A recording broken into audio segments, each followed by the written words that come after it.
Okay, Tyler Perry fans, I'm here to talk about A Jazzman's Blues. This is possibly my review in one video. I think I'm going to title it like, this is something that gets big hits on YouTube all the time when people go, the ending of blank movie explained. So hopefully the same thing happens here. And we're talking the ending of A Jazzman's Blues, a Tyler Perry film, explained. Okay, so here we go. I like the movie a lot. I think I overall gave it a score of about an 8 out of 10. I love the music. My favorite aspect of the movie, I think even before watching the film, I might have said or posted or even just talked to my nephew or my mom about it. I think the music by itself is going to be my favorite part of the film even before I watch it. If there's a soundtrack or something, I will happily listen to it again and again. The acting, I thought was really good. I think Tyler picked the right people for the job. I know he said, he had, specific people that he approached for like, musical talent or to act, but they turned it down for, one reason or another. But I think the people that he selected in the end were definitely the right people for the job. I definitely felt like when the movie, I felt the movie really showcased the time periods it took place in. The 80s was barely there, only from like, the first and last scene of the movie. But in terms of like the 30s, 40s, throughout the duration of a majority of the film, I loved it. The wardrobe, the set pieces, this felt like Tyler Perry really took his time with it. Like, I know they probably filmed it in like a week or something. I think I did a video when they filmed about how long it took, but it really felt like Tyler slowed down. I mean, even if he only filmed it in 5 days, I forgot exactly how long. I know I talked about it before, but regardless of how long even if it was recorded in like 3 days, I'm just saying hypothetically, it does feel like he took time to put care into the film. Towards the end, I do feel a bit cheated, but I'll get to that later. I think my favorite part of the film was definitely maybe the first 30 minutes. That's not to say the rest of the film was bad, but I love the budding romance between Bayou and Leanne, like when they would meet up at night at the tree to talk and whatnot, and she taught him how to read and everything. The musical spots, I mean, since the clip came out like a week or so ago, especially over the past like 12 hours, I'll just stop what I'm doing. It's like, hey everybody, Willie Earl's in town. I got a quarter in my pocket, out of nowhere. Like, I'll just say that. But I love seeing so many familiar faces. I'm not going to try to mention the names because I know I'll butcher them, but I know Austin Scott, who played Willie Earl, Robin, and Sisters. You got Lynn from Ruthless. She made like a cameo role in like Hattie Mae's juke joint. She was like briefly interacting with Willie Earl as he was singing. You had the father or stepfather of Bayou, because he was Willie Earl's daddy. I think Hattie Mae is the mom. Her real, her blood son is Bayou, and she married, I forgot the father's name. Did they mention the father's name? I forgot the father's name. I didn't take any notes. But yeah. So Buster is the stepfather, and he has his son, who is Bayou's half-brother, Willie Earl. So, Willie Earl is light-skinned, and, it's kind of weird how Buster talks down to Bayou, even though they're about the same complexion. Okay. But in any case, Bayou is more of a singer when, his stepdad wants him to play trumpet like his brother and himself, but he's not good at it. So they really don't showcase the talent. It's one of those situations where, like, if one of your, children, you have two boys, one of them is like a football star, the other one's a nerd, and you lift up the star, the athlete, but not the nerd. That's pretty much who Bayou is. But he and Leanne quickly hit it off. But, yeah, Buster is played by the same actor that plays, I believe, Detective Jake on The Oval. Of course, the sheriff, he is portrayed, Sheriff Jackson, he's portrayed by Brad Benedict, who plays Kyle on The Oval. And Leanne's mother, she is the same actress who played Bella True's mom on Ambitions, not a Tyler Perry project, but I do recognize her. And I believe the wife of Sheriff Jackson. I think she plays Young Dylan's teacher in the show on Nickelodeon, Young Dylan. There's probably other actors, but maybe I'll do a video down the line of, hey, familiar faces that I saw in Jazzman's Blues. But let's jump to the ending. So, spoiler alert, Bayou gets killed, which honestly I knew because number one, the movie's titled A Jazzman's Blues. Number two, the freaking synopsis is it's like a murder mystery set, between the 40s and the 80s where they jump back and forth.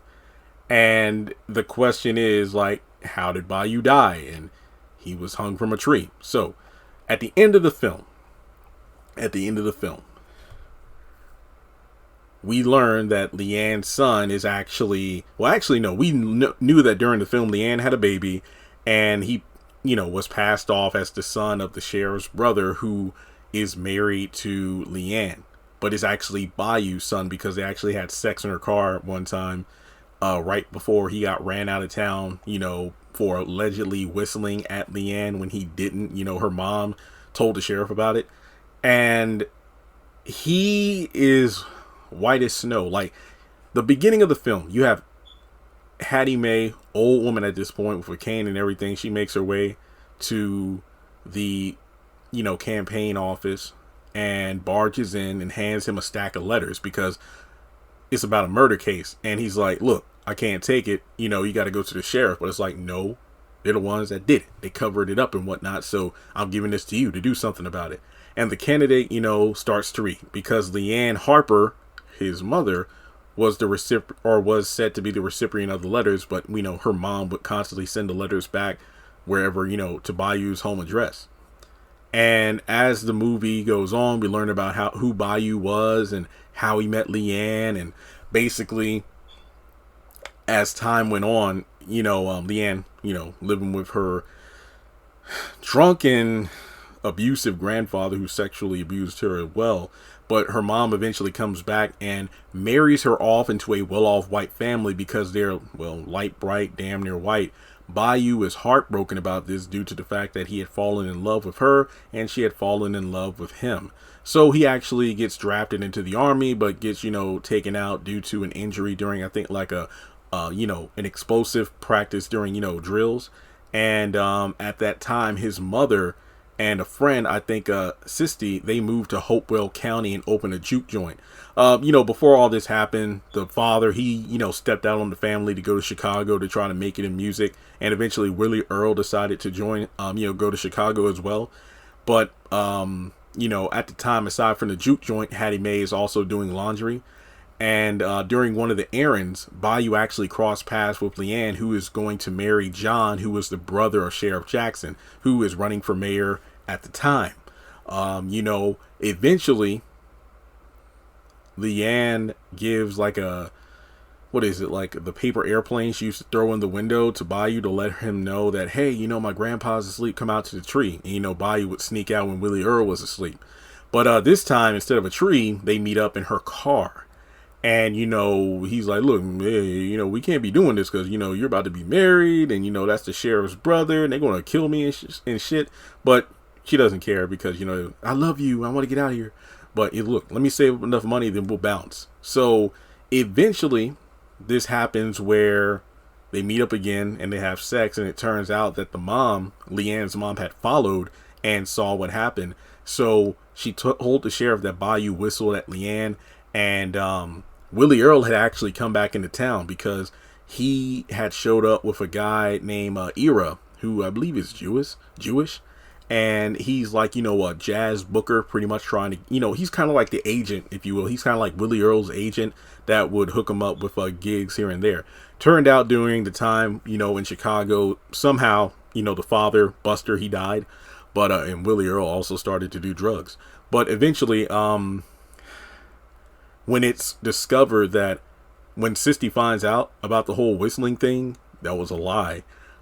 She rushes to juke joint, or actually, as Earl and Ira are heading to Chicago, they tell Bayou to get the hell out of there because they're going to come kill him. So he jumps in the car with them and they go to Chicago. And the sheriff and, one thing about this film is, the racism and whatnot. You want to say, dang, things were tough back then. But then if you look at the world, how it's been for the past few years here, not to say that it's ever died down, but it's really been in the public eye, especially during the pandemic or whatnot. It's just hard to say, damn, things really haven't changed. Now, have they? When you see a lot of white guys with, lit torches and whatnot, like they wanted to burn the house down, but Bayou wasn't there. Just to jump ahead, but due to the juke joint being the main source of income for Hattie Mae, after the whistling incident, it pretty much just was empty. So she had to resort to living off of growing a garden. But as the story goes on, Bayou is heard singing by Ira, and he decides to, make him a huge star, because when they get to Chicago, the thing about it is Willie Earl, he's getting auditions, but he's really not able to become a star, because Ira's like, we got to try a different angle, like the trumpet and jazz and whatnot. That's really not working. We need to switch it up. Bayou becomes the huge star, which is ironic because in their younger days, Bayou was the one who was always the joke, made fun of and whatnot, and Willie Earl was the star of the the community, the neighborhood. But Bayou is the fish in the ocean right now. It's like Willie Earl was the big fish in the small pond, but now in Chicago, Bayou is literally the whale in the in the big city. So he becomes a star, even records a record called Paper Airplane, which is pretty much a nod to Leanne, due to how their love began, when Leanne would throw paper airplanes through the window at him. So he actually kept sending letters to his mom, Hattie Mae, to kind of let her know what's going on. But included would be money, but apparently the delivery man stole all of it. So, he would send money to his mom, but it would never reach her. Now, during one of these shows, Bayou's cousin Leroy comes to tell him about what's going down with Hattie Mae and the juke joint, not really thriving afterwards. So Bayou wants to see his mother, but Ira's like, wait, why don't we just tell her to come out here to Chicago with us? That way you can take care of her. But he shot that down, and Ira's like, oh, you want to go back there because of Leanne, which is where the movie kind of lost me, because you got run out of town because it was said that you whistled at this woman, even though technically speaking you did, sleep with her. And as you were gone, Leanne's life went on. Her husband became the mayor of the town, and she gave birth to a baby boy who's actually Bayou's son. Yeah, and the baby is Caucasian looking. It was as baffling as when Alex had the baby and If Loving You Was Wrong, and it was literally like, that has to be Randall's baby, and then it wasn't Randall's baby, and then it's like we never found out if it was Ian's kid. But even so, he's a lot lighter than a Randall, so I don't know how that works. Maybe the baby takes way more after Leanne's side of the family than Bayou's. I do not know. Okay, so in any case, they decide to have a musical night at the juke joint in order to hopefully revitalize it. Now, remember, Willie Earl isn't the star anymore, or he never really rose to become a star. He got fired because while Bayou became a huge sensation, Willie Earl lost every opportunity he got. His drug habit got worse. He spent all of his pay on injecting himself with drugs, and there were times where Bayou tried to give him the spotlight, but all the people wanted from him was to see Bayou, not the trumpet player. Tensions arose one night when Bayou found the drugs, and the confrontation turned to a fight with Ira interfering to break them up. Mr. Carney, who had enough of the drama, fires Willie Earl.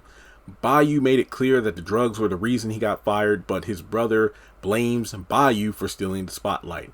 Now, when they go back to Hopewell County, which I feel was the dumbest move of the movie, this where the movie like, okay, this is some bull crap. They go back to Mama's, juke joint.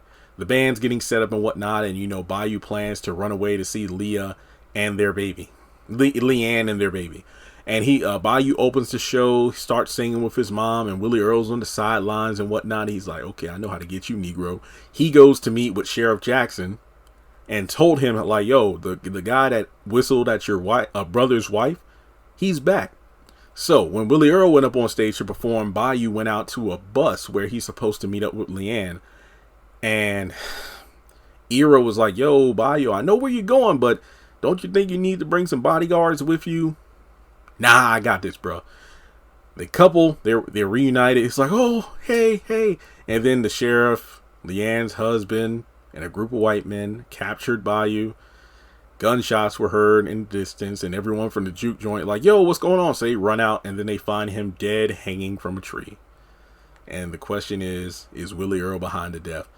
It's kind of like, the death of Jesus, as, how I learned in Sunday school, where I'll never forget when I was like maybe 8, my Sunday school teacher was like, and this was like, during the Easter month, April at the time. So it was like, we would always spend each Sunday talking about something from the story of Easter.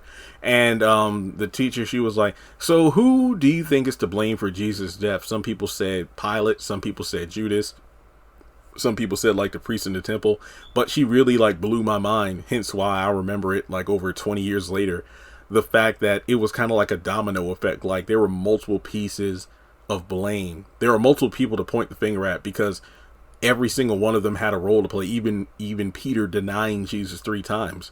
It was just one of those things where I don't blame it fully on Willie Earl, even though he definitely played a big part. He had the nerve to kind of look down when he saw his body hanging from a tree like, Because, Ira was like, oh, like the look on their faces. I think Hattie Mae rushed up and like hugged his legs because she couldn't believe what she was seeing.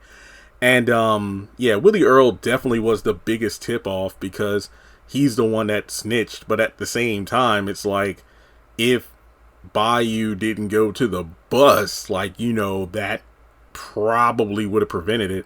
Maybe the sheriff and crew would have came to the juke joint. But at the same time, at least you had like a mob of people plus security to kind of help out. But at the core, he shouldn't have went back to Hopewell County. It's like, don't go back to the place where there's literally a target on your black behind for, whistling at somebody's wife, even though you didn't, but you did bang her. So it's like one of those times where love is stupid. I'm sorry. Look, Chase money, not hoes. That's pretty much what it boils down to. Like earlier in the movie, Sisty, who works as, like a maid at Leanne's house where she's marrying into, Bayou actually heard her name as she was being introduced walking into the room. He stood at the door and it's like, oh my God, it's her. Because remember, he would constantly write her letters, but they would be mailed back, because of her mom. And Leanne recognized him when he rushed out of the house because the sheriff's like, get on out of here, boy. Like, don't be sitting at this kitchen table. So that's when she gave Sisty like a paper airplane, like, give Bayou this letter. And Sisty was like, no, look, I'm not doing that because you want to get him killed and I don't want to have any part of it. Please just do it. And she pretty much kept begging and pleading, so she decided to do it. But if I were her, I would have been like, thrown that thing away and Bayou never would have known about it. So, when she goes back to the juke joint, she gives it back to Bayou. This is all early in the film, by the way, before he gets chased out of town. So it's like you literally go back there knowing your ass is going to be in trouble because she's married to the mayor and her brother-in-law is the freaking sheriff. Don't go back there. And obviously Willie Earl set it up because of the whole jealousy thing. So it was kind of interesting how this was like a Romeo and Juliet, Cain and Abel kind of situation with a lot of racism involved. But we get to the end of the film. And the mayor, who was the mayoral candidate, Mr. Jonathan, aka, Leanne and Bayou's son, had read all the letters. He makes his way to the nursing home, and we discover that, Leanne is the mother, older woman now in a wheelchair. And, the nurse was saying that, she hasn't really talked a lot today, but he handed over the letters and she started kind of breaking down because the nurse was like, all she wanted to do was listen to this record all day. And we hear that this is Bayou's record, Paper Airplanes, the song that he pretty much dedicated to her. And these are all the letters over the years that Bayou had written her, but they never made their way to her. So Jonathan, this was a very like somber moment. And I do think it was a strong way to close the film, but the ending had a lot of issues for me. Jonathan sits outside giving the events, it's a lot to take in because the family that raised him, on his stepfather's side, they killed his real father. He's not white. So we don't really see what the weight of all that is. His true grandmother, Hattie Mae, the woman who came to the office to deliver the letters about the murder case, that was his grandmother. Like, we don't, I get, not every movie is going to answer every question. There are things that are left for the audience to interpret. But I think that we wasted an opportunity here. You know, he's running for mayor, and like at the beginning of the film, it's like, hey, you know, not all white people are racist. Come on, it's not like that. Like, finding out his true lineage, would that change how he, you know, does his duties if he is elected mayor? How is he going to look at, you know, his father's side of the family now? There are just a lot of things. Like, you know, what about Willie Earl? How did he feel after he got his brother killed? And, you know, did he tell the truth about him going to the sheriff to drop dime on his brother? And, you know, did he eventually, you know, get a career of his own? But at the same time, there's always that, you know, chip on his shoulder, or, you know, that weight on his back dragging him down because he's responsible for, you know, Bayou's death. And Leanne living with the guilt for the rest of her life that, you know, she was, you know, indirectly responsible for this happening, and living a lie. It's just, you feel for Leanne because of everything she went through, being forcibly married into this white family, giving up her identity, you know, to live as a white woman. But at the same time, it's like, I don't feel that sympathetic due to the fact that you kind of did it to yourself. Even though, again, the acting on par, I loved it. It was great. But in terms of the story, I'm like, yeah, no, look, racism is awful. Duh, I'm black. I hate it. But sometimes it's like, don't do stupid stuff. Like, if you know people are trying to kill you, don't go to that certain location. Just don't. But yeah, overall, there were a lot more questions that I wish were answered, you know, because it really would have given us something to sit on. Obviously, Jonathan had a lot to sit on at the end of the film, but it's just like, he was robbed of his knowing his true father, and, you know, realizing his mother has been living a lie her entire life. It's just, and so has he, you know, inadvertently. So let me know your thoughts in the comment section below. What'd you think of the film? I thought it was a beautiful project. Definitely Tyler Perry creating a dream that he wrote 27 years ago. So yeah, I think a score of 8 out of 10 is appropriate. Let me know your thoughts in the comment section below, and I'll catch you in the next one.